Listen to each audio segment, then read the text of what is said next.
اچھا یہ ان کے لیے وہ جو سیاسی موت بنتی جا رہی ہے نا، اب وہ یوٹیوب اور باقی ساری چیزوں پہ بھی ان کے نمبرز بہت کم ہوتے جا رہے ہیں. آپ دیکھ لیں ان کے وی لاگس جو اب آ رہے ہیں، ان کی فالوئنگ جتنی فور شیور بہت زیادہ فالوئنگ تھی ان کی ٹویٹر پر، یوٹیوب پر، فیس بک پر، ایون وہ بھی کم ہو گئی ہے.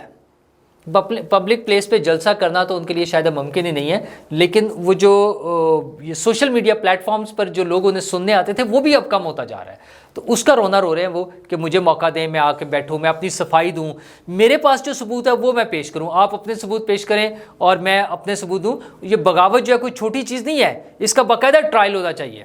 اچھا جی خان صاحب، بغاوت کے ٹرائلز کہاں دنیا میں ٹیلی ویژنس پر دکھائے جاتے ہیں؟ مطلب کیا وہ سوچ ہے؟ مطلب آپ سمجھتے ہیں عمران خان صاحب سمجھتے ہیں کہ سب اسی طرح بیوقوف بنتے رہیں گے جیسے ان کے ہاتھوں لوگ بنے ہیں؟ نو ڈاؤٹ، مطلب وہ لوگ مانتے ہیں. باجوہ صاحب جب کہتے ہیں نا کہ ہم ان کی محبت میں گرفتار تھے عمران خان صاحب کی، تو واقعی تھے. اچھا وہ خان صاحب ان کا خیر وہ پیچھا نہیں چھوڑنا خان صاحب نے کہ مجھے موقع دے میں آ کے بتاؤں گا مجھ سے کیسے جھوٹ بولے گئے، مجھے موقع دے میں آ کے بتاؤں گا میری کمر میں کیسے چھرا مارا گیا. اچھا جی بتا دیجیے گا، آپ ابھی بتا دینا کتنی دفعہ تو بدل لیا کہ میری سازش کر کے میری حکومت گرائی گئی. اچھا کس نے گرائی؟ وہ تو آپ امریکہ کا وہ جو آپ نے سائفر لہرایا تھا اس طرح سے پکڑ کے کہ یہ وہ سائفر ہے جنہوں نے ہمارے خلاف سازش کی، تو اب کیوں نہیں امریکہ کا نام لیتے؟ اب وہاں پہ لابنگ فرمز رکھ کے اور آپ وہاں پر اپنی پی آر بنا رہے ہیں. مطلب کوئی دو نمبری کی حد ہوتی ہے کوئی یار. بہرحال اس میں انہیں مسئلہ کوئی نہیں ہے. اور پھر وہ کہتے ہیں کہ اصل میں یہ سارا کچھ اس لیے ہوا کہ پی ٹی آئی کو کسی طرح ختم کر دیں کیونکہ ہم الیکشن جیت رہے تھے. خان صاحب ہر پارٹی کے اپنے اپنے ورکرز تھے یا اپنے اپنے کینڈیڈیٹ تھے، اور خان صاحب خود الیکشن لڑ رہے تھے اور خان صاحب کراچی سے الیکشن ہار گئے. اچھا یہ دنیا کی سب سے بڑی پارٹی ہے جہاں پہ عمران خان صاحب خود الیکشن ہار گئے. اس کو نہیں سوچتے. وہ اسٹیشنز، وہ سیٹیں جہاں سے ان کے ورکرز، ان کے لوگ زیادہ ووٹ لے کر جیتے تھے، وہاں سے عمران خان صاحب جیتے ہیں کم ووٹ لے کر. یہ ان کی پاپولیرٹی تھی جس کے لیے ان کو لگتا ہے کہ ان پر قاتلانہ حملے کرا دیے گئے، ایک کیا دوسرا کیا. میں عدالت میں اگر میں اندر چلا جاتا تو مجھے قتل کر کے اور ختم کر دینا تھا، قاتلانہ حملہ ہو جانا تھا. اچھا سب سے بڑا ان کا بیان یہ کہ میں نے جاتے ہوئے ویڈیو ریکارڈ کرائی تھی کہ مجھے گرفتار کر لیں گے. ویسی ویڈیوز تو آپ نے 10 دفعہ کی ہیں. آپ نے تو اپنے قتل کی بھی ویڈیو 2 سال سے مطلب جب سے حکومت سے فارغ ہوئے ہیں وہ کر کے باہر رکھوائی ہوئی ہے کہیں آپ کے بقول. پھر جب حملہ ہوا تو آپ نے نہیں ایک اور بنا دی کہ نہیں یہ والے کوئی اور ہے، وہ والے کوئی اور ہے. تو یہ مذاق بنے ہوئے ہیں عمران خان صاحب کے. اصل میں انہیں پرابلم یہ آ رہی ہے کہ چیزیں ان کے ہاتھ سے نکل گئی ہیں اور ان لوگوں کے ہاتھ میں چلی گئی ہیں جن سے انہیں شدید تکلیف تھی. جی ہاں، نواز شریف اور آصف زرداری. انہیں اب تکلیف یہ ہو رہی ہے کہ یہ فیصلے دبئی میں بیٹھ کر رہے ہیں. بھائی جس کے ہاتھ میں کنٹرول ہوگا وہی فیصلے کرے گا نا. اب وہ چاہے دبئی میں کریں، چاہے لنڈن میں کریں، چاہے اسلام آباد آ کر کریں، وہ بھی آ جائیں گے. ٹینشن نہیں لینی خان صاحب.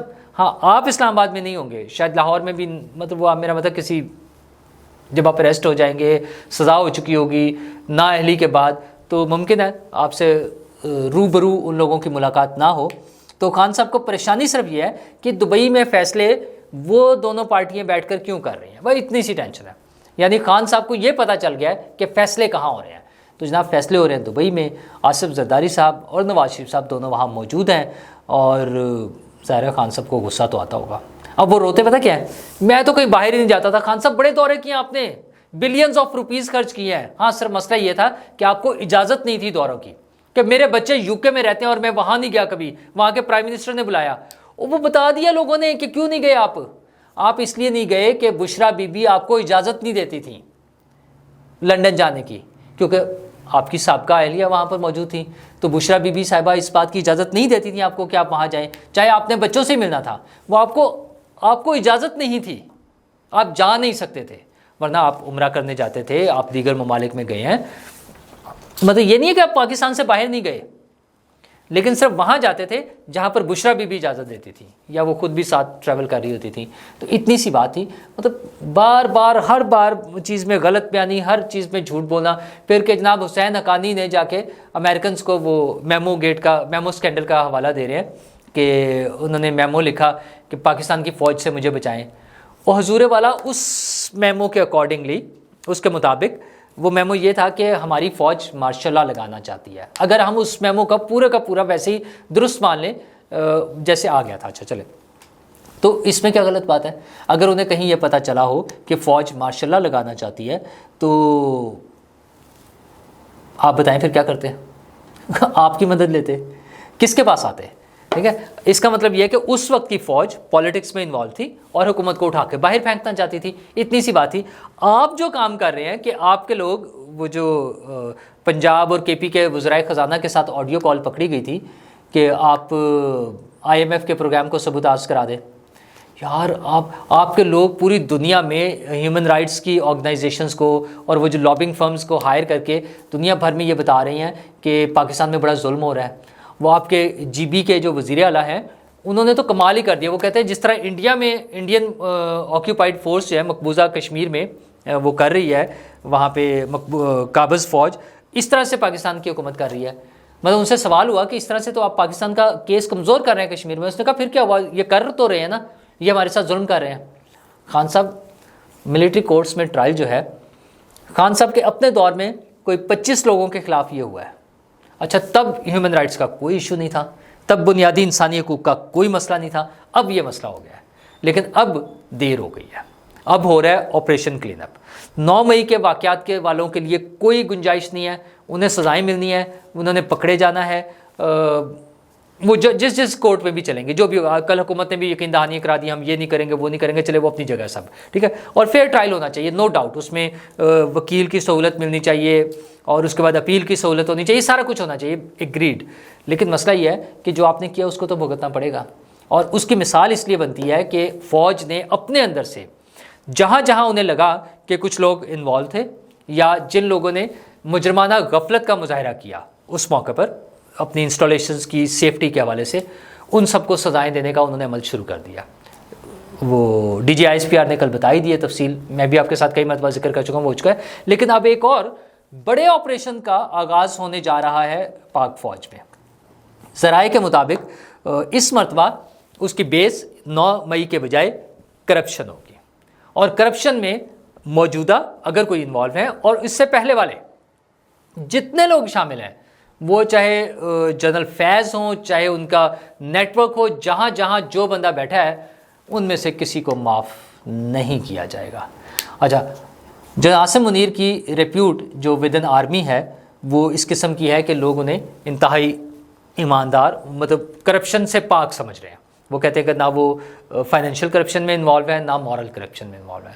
تو جو شخص خود نہ ہو وہ پھر باقیوں کو کیوں موقع دے؟ تو اب یہ اگر فیصلہ ہوا ہے بڑے آپریشن کا, مطلب بڑی ایک چھانٹی کا, تو پرابلی اس میں وہ سارے لوگ جو پچھلا نیٹ ورک ہے نا, کہیں کہیں کوئی بندہ موجود ہے, وہ جو ہم ٹرمز استعمال کرتے ہیں کہ مائنز لگی ہوئی ہیں, ان کو ٹائم لگے گا نکالنے میں. اور چونکہ فیض صاحب نے ایک کمال کا کام یہ کیا تھا کہ اوپر سے نیچے تک, مطلب وہ ٹاپ لیول سے لے کر باٹم لیول تک وہ خود بھرتی کرتے تھے, خود ان سے انٹریکٹ کرتے تھے اور خود کام لے رہے تھے. اور کام تو انہوں نے خیر بہت سارے ڈالے ہوئے ہیں, کام کیے نہیں ہوئے, کام ڈالے ہوئے ہیں. اور ایسے ایسے کام ہیں کہ سن کر بھی حیرت ہوتی ہے, حیرت کہہ لیں, پریشانی کہہ لیں, جو بھی ہے, عجیب و غریب سی چیزیں تھیں. لیکن اب یہ جو نیا آپریشن شروع ہونے جا رہا ہے, اس میں اگر وہ سارے کارندے کچھ نہ کچھ مختلف ٹائم پر پکڑے گئے ہیں, کبھی وہ ایمبیسی سے, کبھی دیگر ممالک میں, کبھی نادرا میں, کبھی کہیں, وہ جہاں کانٹیکٹس ہیں نا ان کے, وہ ساری چیزیں مینج ہو رہی ہیں. لیکن اتنی زیادہ چونکہ وہ انوالومنٹ تھی, اتنے زیادہ انہوں نے لوگ بھرتی کر لیے تھے, اتنا ڈیپ روٹڈ ان کا نیٹ ورک تھا کہ ان کو نکالنے میں ٹائم لگ رہا ہے. تو اب یہ 9 مئی والا واقعہ جو امن و امان اور دہشت گردی اور بغاوت کے حوالے سے, یہ چونکہ بڑا ایشو تھا, یہ سیٹل اب ہو رہا ہے. اور چونکہ آپریشن شروع ہو چکا ہے ایک دفعہ, تو میرا خیال ہے لگے ہاتھوں اب یہ دوسرا آپریشن بھی ہونے جا رہا ہے. تو جب وہاں پر ہوگا تو پھر یہ باقی جگہوں پر بھی ہوگا. پھر پرابلی وہ ویسی ایک پریس کانفرنس آئے کہ ایسے لوگ جس بھی ادارے میں بیٹھے ہوں گے, ظاہر ہے وہ پھر کرنا باقی اداروں نے ہوگا, لیکن ایک راستہ بن جاتا ہے نا, جیسے اب سویلین گورنمنٹ بھی, پولیس کے ذریعے بھی, عدالتوں کے ذریعے بھی سب چیزیں پکڑ دھکڑ ہو رہی ہے 9 مئی کے والے سے. تو اسی طرح کرپشن پہ بھی پھر جس بھی ادارے میں جو بیٹھا ہوگا, وہ چاہے سمجھ گئے نا, وہ ٹرک آ رہے تھے, رشوتیں جا رہی تھیں, پرویز الہی صاحب کی کال چل رہی تھی, مسرت چیمہ صاحبہ اعظم سواتی صاحب کو بھیج رہی تھی, اور ابو نے بڑی محنت کی ہے، ایک بھی اس سے کم نہیں لینا، تو یہ جو ساری چیزیں تھیں پھر ان سب کی بھی باری آئے گی، اور ہمیں امید یہ رکھنی چاہیے کہ چیزیں ٹھیک ہو جائیں، کچھ امن سکون آ جائے، حالات بہتر ہو جائیں۔ کل عید ہے تو عید کی خوشیاں منا رہے ہیں لوگ، بہت سے لوگ تیاری کر رہے ہیں، لیکن اسی دوران میں بہت سے لوگ ان خوشیوں سے محروم بھی ہیں۔